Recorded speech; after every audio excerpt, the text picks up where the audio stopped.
నమస్తే అండి. నేను Kumari. Welcome to our channel Royal Garden. ఈరోజు ఈ వీడియోలో మనము చామంతి మొక్కల్ని ఏ విధంగా పెట్టుకోవాలి, ఏ విధంగా పెట్టుకోకూడదు, ఎక్కువ ఫ్లవర్స్ రావాలంటే ఏం చేయాలి, అలాగే కింద ఫంగస్ వచ్చి అంటే మొక్కల అడుగు భాగంలో నల్లగా మారిపోయి చనిపోతూ ఉంటాయి కదా, అలాగే మొగ్గలనేవి కూడా నల్లగా మారి పువ్వులనేవి పూయకుండానే రాలిపోతూ ఉంటాయి. వీటన్నిటికీ కారణం ఏంటి, వీటిని ఎలాగా కంట్రోల్ చేయవచ్చు అనేది ఈ వీడియోలో తెలుసుకుందాము. మెయిన్‌గా అండి మనము చామంతి మొక్కలు కానీ, ఆ తర్వాత మందారాలు, బంతి ఇవన్నీ మనం ఏం చేస్తామంటే అన్ని మొక్కలు ఒకే అంటే చామంతులన్నీ ఒక దగ్గర ఉండాలి. అలాగే బంతి మొక్కలన్నీ ఒక దగ్గర ఉండాలని మనం అన్నీ ఒకే దగ్గర పెట్టుకుంటూ ఉంటాం గదా! మనము మీరు ఫస్ట్ చూసారు గదా! ఇంతకుముందు నేను ఎలా దగ్గరకి ఎలా పెట్టేసానో, మీరు ఫస్టు కొమ్మలతో పెట్టినప్పుడు కానీ, ఫస్ట్ కానీ అలా పెట్టుకోండి. ఒక్కసారి గనక ప్లాంట్ బుషీగా తయారయింది అంటే గనక, అలా గుబురుగా ఉండడం వల్ల ఏమవుతుందంటే, గాలి, వెలుతురనేది వేర్ల వరకు తగలకపోవడం వల్ల, ఆ కొమ్మలేవైతే ఉన్నాయో అవి కింద నుంచండి ఫంగస్ వచ్చి నల్లగా మారి చనిపోతూ ఉంటాయి. అలాగే వాటర్ అండి. మనకు ఈ మధ్య కంటిన్యూస్ తుఫాన్లు ఇలా పడ్డాయి గదా! ఆ కంటిన్యూస్ వానల వల్ల తేమ అంటే మట్టిలో అనేది తేమ అనేది చాలా ఎక్కువగా ఉంటుంది.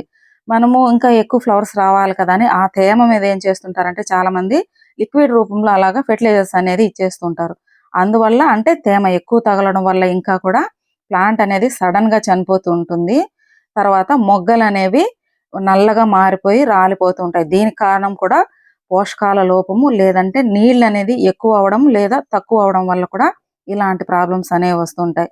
మీరు ఎప్పుడు కూడా చామంతి మొక్కలు కావచ్చు, ఏ మొక్కలకైనా అండి కొంచెము గాలి, వెలుతురు అనేది తగిలేలాగా కొంచెము దూరంగా అనేది పెట్టుకోండి మొక్కలు. అలాగే ఈ చామంతి మొక్కలు చాలా బుష్‌గా అంటే ఒక మొక్కకి మనము పించింగ్ చేస్తూ ఉంటాము. ప్రూనింగ్ చేయడం వల్ల ఆ ప్లాంట్ అనేది చాలా బుషీగా తయారవుతుంది గదా! అప్పుడు ఇలా పడిపోయి అంటే ప్లాంట్ మొత్తము ఈ పార్ట్ ఏదైతే ఉందో పార్ట్ చుట్టూ స్ప్రెడ్ అయిపోవడం వల్ల గాలి అనేది తగలదు. దానికోసం మనము మంచి ఒక టిప్ అనేది పాటించండి. ఇక్కడ చూసారు గదా! ఈరోజు మనకు డిసెంబర్ 18 కదండీ! మనకు ఫ్లవర్స్ చూసారు గదా! ఎన్ని ఉన్నాయో ఇక్కడ మల్లె చెట్టుకి ఈ సీజన్‌లో అంటే డిసెంబర్ ఎండింగ్‌లో అప్పటినుంచండి సమ్మర్ నుంచి కూడా నాకు కంటిన్యూగా అంత ఎక్కువ ఫ్లవర్ లేకపోయినా మనకు ఫ్లవరింగ్ అయితే బంచెస్‌గా వస్తూనే ఉంటుంది. మల్లె చెట్ల గురించయితే మనము నెక్స్ట్ వీడియోస్‌లో అంతా కూడా మంచి మంచి టిప్స్ అనేవి చెప్పుకుందాము. ఇప్పుడు చామంతి మొక్కలు మనం గుబురుగా పెట్టుకున్నాం కదా! వాటిని మీరు ఏం చేయాలంటే కింద నుంచండి చూసారు గదా! ఇంతకుముందు మీరు ఫస్ట్ చూసినట్లయితే మొత్తము పక్కన పార్ట్ అంటే మనం ఏ పార్ట్‌లో ఎన్ని మొక్కలు పెట్టాము, ఏ పార్ట్ ఎక్కడ పెట్టాము అనేది కూడా తెలియలేదు. అంత గుబురుగా పెట్టేసున్నాను కదా! అలాగా మాకు కంటిన్యూస్ వర్షాల వల్ల ప్లాంట్స్ అనేవి కొంచెము కింద ఆకులనేవి నల్లగా మారిపోవడం జరిగింది. దీనికి మనము ఇక్కడ మనకు ఏ పార్ట్ అయితే తీసుకున్నామో అందులో ఒక 3 స్టిక్స్ అనేవి పెట్టేసేయండి. పెట్టేసి ఒక థ్రెడ్ కట్టి ప్లాంట్‌నంతా కూడా పైకి లేపి ఇలాగా కట్టేసేయండి. అప్పుడేమవుతుందంటే మనకు వేర్లకనేవి గాలి, వెలుతురు అనేది బాగా వెళ్తుంది. మన మొగ్గలు కూడా అండి చూసారు గదా! ఎంత బంచెస్‌గా ఎంత బావున్నాయో. ఇలా ఒకవేళ మీకు కింద ఏదైనా ఫంగస్ ఉంటే ఆకులు అవి ఎప్పటికప్పుడు అనేది తీసేసేయండి ఆకులన్నీ కూడా. మనకప్పుడు ప్లాంట్ అనేది సేఫ్ అవుతుంది. మనం ఇంతకుముందు చెప్పాం గదా!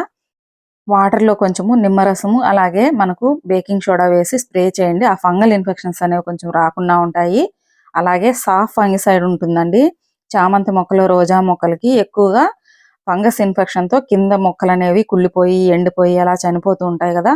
సాఫ్ ఫంగిసైడ్‌ని లీటర్ వాటర్‌లో ఒక స్పూన్ కలిపి ప్రతి 15 రోజులకొకసారి స్ప్రే చేస్తూ ఉండండి. అలాగే మొక్క మొదట్లో కూడా పోస్తూ ఉండండి. చూసారు గదా! ఏ విధంగా పైకంతా తీసి కట్టేసుకోండి. మనము వీటితో పాటుగా ఇప్పుడు మనము ఇలా పెట్టుకున్న తర్వాత ఆల్రెడీ మన సాయిల్ అనేది చాలా తేమగా ఉంది. ఇప్పుడు మనం ఏం చేయాలంటే లిక్విడ్ రూపంలో అనేది అసలు ఫెర్టిలైజర్స్ అనేది మీ మొక్కలకి ఇవ్వకండి. సాలిడ్ రూపంలో ఇవ్వండి. అలాగే మొక్కల మీద అనేది స్ప్రే చేయండి. అంతే తప్ప లిక్విడ్ రూపంలో అయితే అస్సలు ఇవ్వకండి. ఇక చూసారు కదా! ఇలాగా ఎండిపోయిన ఆకులు కానీ, కింద ఫంగస్ ఉన్నటువంటి ఏవైనా కొమ్మలైతే కట్ చేసేసేయండి. లేదంటే మీరు అలానే ఉంచేసారంటే ఏమవుతుందంటే ప్లాంట్స్ మొత్తం కూడా అవి స్ప్రెడ్ అయిపోయి మొక్కలన్నీ కూడా చనిపోయే ప్రమాదం ఉంటుంది. కాబట్టి మీరు ఇలాగా గాలి, వెలుతురు బాగా వెళ్ళేలాగా చూసుకోండి. వాటర్ అండి ఎప్పుడైతే పైన టాప్ సాయిల్ అనేది చేత్తో తీసి చూసుకోండి మట్టిని. బాగా పొడిగా ఉంది అనుకున్నప్పుడు మాత్రమే వాటర్ చేయండి తప్ప ఎక్కువ నీళ్ళనేది పోసేయకండి. చామంతి మొక్కలు చనిపోవడానికి ఇదొచ్చి మెయిన్ రీజన్ అండి. చాలామంది పాట్‌లల్లో చూసుకున్నట్టయితే బాగా తేమగా ముద్ద ముద్దగా ఉంటుంది మట్టి. అయినా కూడా లిక్విడ్ రూపంలో అలాగా ఫెర్టిలైజర్స్ అనేది ఇచ్చేస్తూ ఉంటారు. అలా కాకుండా మీరు ఎప్పుడైనా సరే 2 ఇంచెస్ సాయిల్ ఎప్పుడైతే డ్రై అవుతుందో మీకు అప్పుడు మాత్రమే వాటర్ అనేది చేయండి. ఇప్పుడు మనము ఫెర్టిలైజర్ అనేది చూద్దాము. సాలిడ్ రూపంలో అలాగే స్ప్రే రూపంలో మాత్రమే ఇవ్వండి.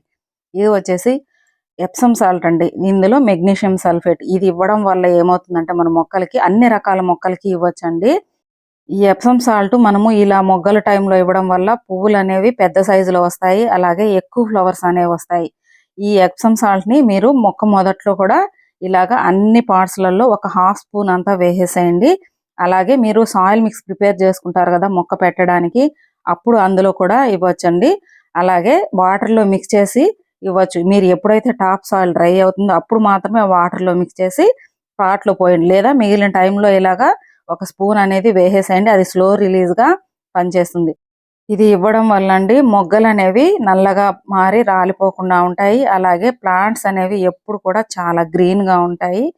పూల మొక్కలకనే కాదండి పండ్లు, కూరగాయలు, ఇండోర్ మొక్కలు అన్ని రకాల మొక్కలకి ఇవ్వచ్చు. ప్లాంట్ అనేది చాలా బుషీగా ఉంటుంది. అలాగే గ్రీన్‌గా కూడా ఉంటుంది. మీరు ఈ విధంగా ఒకసారి ఇచ్చిన తర్వాత సాయిల్‌లో తర్వాత ఒకసారి స్ప్రే రూపంలో అనేది ఇవ్వండి. 1 లీటర్ వాటర్‌కి 1 స్పూన్ తీసుకొని ఇలాగ డైల్యూట్ చేసేసేయండి. చూసారు గదా! ఈ విధంగా 1 లీటర్ ఒకవేళ మీ దగ్గర స్ప్రేయర్ ఉంటే స్ప్రేయర్‌లో కూడా వేసుకోవచ్చు. ఇందులో ఏమి నలకలు ఉండవు కాబట్టి ఏమి ప్రాబ్లమ్ ఉండదండి. ఇలాగ ఒకసారి బాగా డైల్యూట్ చేసేసి మీ అన్ని రకాల పూల మొక్కలకండి. మనకు మంచి ఫ్లవరింగ్ అనేది ఉంటుంది. చెప్పాను కదా! ఇంతకుముందు పెద్ద సైజ్ ఫ్లవరింగ్ ఉంటుంది. అలాగే ప్లాంట్ అనేది ఎండిపోయిన ఆకులు అవన్నీ ఏమీ లేకుండా చాలా గ్రీన్‌గా ఉంటుంది. ఇలాగ మీరు ఈ స్ప్రే అనేది 15 రోజులకు ఒకసారి అనేది స్ప్రే చేయొచ్చండి. మనము ఇలాగా స్ప్రే రూపంలో ఇవ్వడం వల్ల ఆ ప్లాంట్స్ ఏవైతే ఉన్నాయో అవి తొందరగా అబ్జర్వ్ చేసుకుంటాయండి. అంటే వెంటనే రిజల్ట్ అనేది ఉంటుంది. మనము సాలిడ్ రూపంలో అలాగ ఇస్తూ ఉంటాం గదా! మన మొక్కలకి. అప్పుడు అవేమవుతుందంటే స్లోగా రిలీజ్ అవుతాయి. రిజల్ట్ అనేది కొంచెము లేట్‌గా వస్తుందన్నమాట మనకు. కానీ ఇలాగా మన మొక్కలకి ఏ ఫెర్టిలైజర్స్ అయినా సరే స్ప్రే రూపంలో ఇవ్వడం వల్ల వాటి రిజల్ట్ అనేది తొందరగా ఉంటుంది. ఎందుకంటే ఆకుల మీద నుంచి అంతా గూడా అవి అబ్జర్వ్ చేసుకుంటాయి గదా! కాబట్టి మనకు ఫాస్ట్ రిజల్ట్ అనేది ఉంటుంది. ఒకవేళ మీ చామంతి మొక్కలు గనక గుబురుగా ఉన్నట్లయితే గాలి, వెలుతురు తగలకుండా వెంటనే దూరంగా పెట్టుకోండి. అలాగే మీ మొక్కలకి ఏదైనా స్టిక్స్ అనేది సపోర్ట్ ఇవ్వండి. అలా ఇవ్వడం వల్ల దూరంగా ఉంటాయి కదా! గాలి, వెలుతురు తగులుతుంది. ప్లాంట్‌కి ఫంగల్ ఇన్ఫెక్షన్స్ అనేవి రాకుండా ఉంటాయి. ఫంగల్ ఇన్ఫెక్షన్స్ రాకుండా వెంటనే మీరు సాఫ్ ఫంగిసైడ్ కానీ, లేదా బేకింగ్ సోడా, అలాగే నిమ్మరసం కలిపిన వాటర్ కానీ ఇచ్చేసేయండి. ఇక్కడ చూసారు గదా! మన రోజా మొక్కలైతే ఎక్కడా కూడా ఆకులు మచ్చగా నల్ల మచ్చలు రావడం కానీ, తర్వాత వచ్చేసి ఎండిపోయిన ఆకులు కనిపించడం కానీ అవన్నీ ఏమీ లేవు. ఎందుకంటే నేను అంటే పెస్ట్ రాకముందే అనేది కంట్రోల్ చేయండి.